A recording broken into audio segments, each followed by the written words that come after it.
আজকে বাংলাদেশে বন্যার বিষয়ে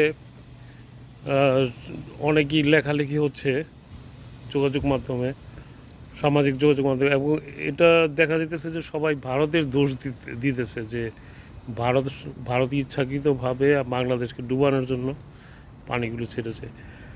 সেটা হয়তো কিছুটা সত্য হইলে হইতে পারে, কিন্তু আসলে কিন্তু ভৌগোলিক যে অবস্থান সেটাও আমাদেরকে জানতে হবে। বাংলাদেশ কিন্তু ভারতের যে উঁচু জায়গা না, ভারতই বাংলাদেশের থেকে উঁচু জায়গায় আছে, এবং পানিটা কিন্তু নিচ দিকে নামে, সুতরাং সেটাও দেখতে হবে। এবং ভারতে এই বছর অনেক বন্যা হয়েছে, হওয়ার কারণে তারা অনেক ক্ষতিগ্রস্ত হয়েছে এবং অনেক লোকের প্রাণহানি হয়েছে।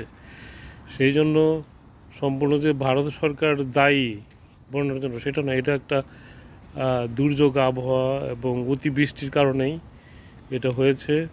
এবং ভারত সরকার যদি কিছু কলকাঠি নেড়ে থাকে সেটা এখনও আমরা স্পষ্টভাবে বলতে পারি না।